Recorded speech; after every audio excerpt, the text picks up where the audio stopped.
Итальянка по происхождению, бывший политический советник ООН в Абхазии, жена бывшего посла Великобритании в Грузии Ричарда Дженкинсона, Мауриция Дженкинс впервые приехала в Абхазию в 1998 году. В своих опубликованных размышлениях Мауриция писала, что ошеломляющие пейзажи маленькой Абхазии ее поразили, и она чувствовала себя как дома. Здесь она заводила много знакомств и обрела друзей. Журналист, общественный деятель Надежда Венедиктова считает уникальным феноменом, что, будучи итальянкой, Мауриция Дженкинс совпала с Абхазией полностью.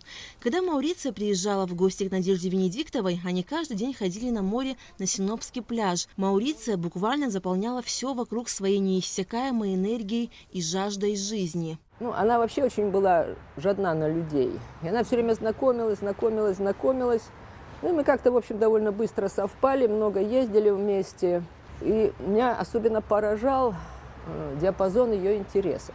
То есть, понимаете, она хотела внедрить в Абхазии все, о чем она слышала и знала вот от абхазского, от абхазской моцареллы из молока буйвола до, что нужно написать учебник по истории Абхазии. Она находила гранты, в том числе и давала свои деньги. Мауриция Дженкинс была очень жизнелюбивой и отзывчивой. Кто бы ни нуждался в помощи, она протягивала ему свою руку и в силу своих возможностей решала проблемы окружающих ее людей. По ее инициативе и ходатайству были выделены гранты на реализацию многих проектов. В Лондоне она чувствовала себя не на месте. Это огромный мегаполис, там между людьми нет вот такой человеческой спайки, как вот в небольших городах и в небольших странах.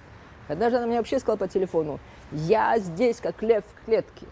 А когда она приезжала сюда, и вот это все она знала, она всех помнила и так далее, вот она уже приезжала на пенсии, куда-нибудь мы поедем, все говорят: «Ой, Мауриция, ой, Мауриция, ой, Мауриция». Это был такой фонтан идей, которые, может быть, в наших условиях не всегда были практически использованы. Мне кажется, что навряд ли есть еще кто-то, кто так безмерно и беззаветно любил Абхазию и нас, потому что она понимала все наши трудности, в ней было столько доброты, столько теплоты, что она все время находила какие-то слова для того, чтобы нам как-то создать атмосферу теплоты, любви друг к другу. Мауриция Дженкинс очень много путешествовала по Абхазии, объездила множество сел, посетила все города республики. Она очень любила отдыхать в Новом Афоне, часто ездила туда с мужем и друзьями. Надежда Венедиктова вспоминает, как Роман Бар и Виктор Маландзе забрали Маурицию с семьей на Малую Рицу. Мужу было тяжеловато подниматься по крутому склону, а Мауриция порхала как бабочка и интересовалась породами деревьев и кустарников, птицами, всем, что встречалось на пути. Малая Рица – это такое озеро, вот с той стороны склон, на нем вертикальные сосны, все это отражается в синей воде. Это изумительное место, и, конечно, они были под большим впечатлением. Вообще она старалась своим детям показать Абхазию, и однажды, она пригласила меня в Банасолу, и в какой-то момент младший сын приехал, и она его попросила меня куда-то повезти. Вот мы с ним стоим на сторожевой башне, в каком-то маленьком там итальянском городишке, тут море. Ну и так очень живописно по-итальянски. И я говорю, что да, очень красиво.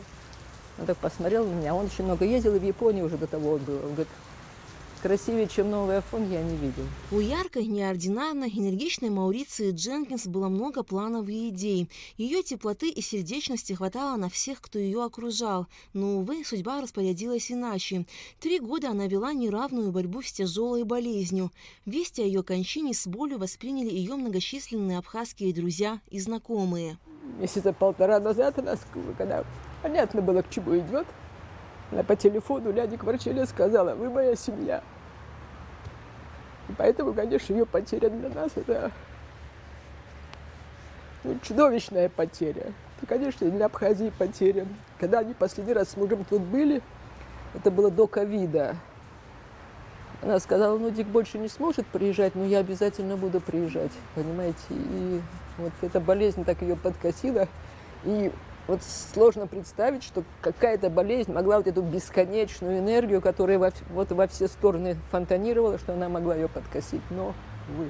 Вчера мы все договорились, что в воскресенье поедем монастырь Новоафонский, который она посещала, любила.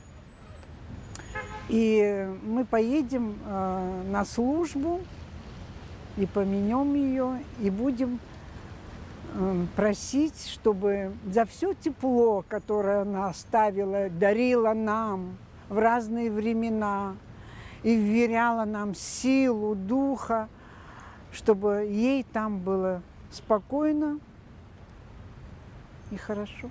Мауриция Дженкинс по-особенному любила Абхазию и ее жителей. Можно без преувеличения сказать, что и они отвечали ей взаимностью.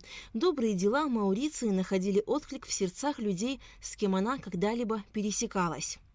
Алика Трапши, Ильдар Дамиров, Абхазское телевидение.